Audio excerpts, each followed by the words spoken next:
Texas Governor Greg Abbott is prepared to take this show on the road, basically making his pitch to taxpayers about why he thinks education and savings accounts using public funds to allow parents to choose if they want to use public funds for private school for their students.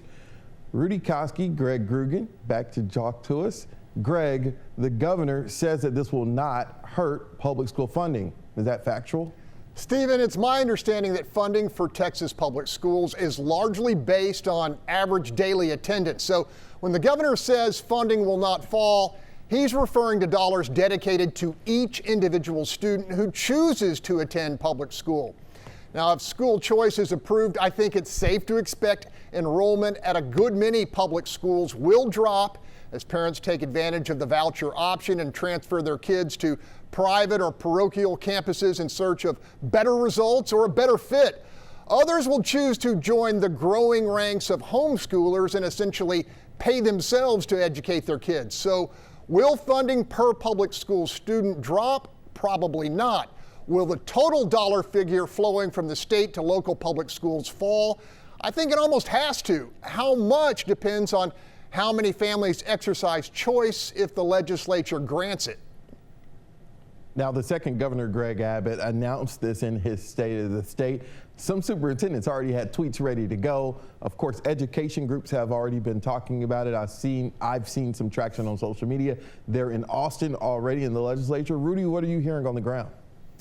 Yeah, what I'm hearing and also seeing are some really strong attacks. Matter of fact, there's not billboards, but posters that are posted up along some walls here in the Austin area of Lieutenant Governor Dan Patrick as a magician and with the magician's hat and saying, watch the your public dollars, education dollars disappear. You know, these groups, they're really doubling down on the D. And the D's are diversion and defunding. Those are the words that they're using. Those are the buzzwords that I'm hearing here in regards to the voucher reboot. My word, entitlement, is because all sides in this fight, they believe that they are entitled to this money and no one else should have it. And that's, I think, the big rub in this is that whose money really is it? And the Republicans and Governor Greg Abbott will tell you it's the taxpayers' money. The educators will tell you it's the public schools' money, and that we are required to by the Constitution and the U.S. Supreme Court to provide a good, solid public education. So it's going to get down to how that word entitlement, I think, plays out, and that is going to be a really, really big word, and it's somewhat of a divisive word. There's another D in there. Steve?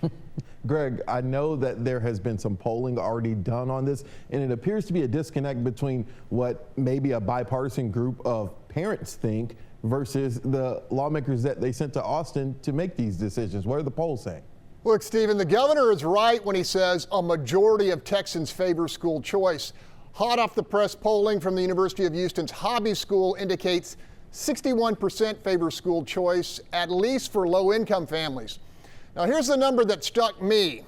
73% of African-American Democrats favor vouchers for economically challenged students, and 68% support choice for all students, regardless of income. And then there's the clincher. The Hobby School survey found 62% of rural Texans support vouchers for every student in the state. And so when Governor Abbott claims urban black Democrats and rural Republicans in the legislature are defying a majority of their constituents by opposing choice, according to those numbers, he has a pretty solid point. Rudy, in that interview, Governor Abbott basically called out rural Republican lawmakers by saying, if you don't vote for this, you're voting against the will of your constituents. Do you think that arm twisting will make a difference? Well, Stephen, Greg makes a really good point in regards to the polls, and you can't ignore the polls, but you know how I feel about the polls, and it's all about the question, it's all about who gets surveyed.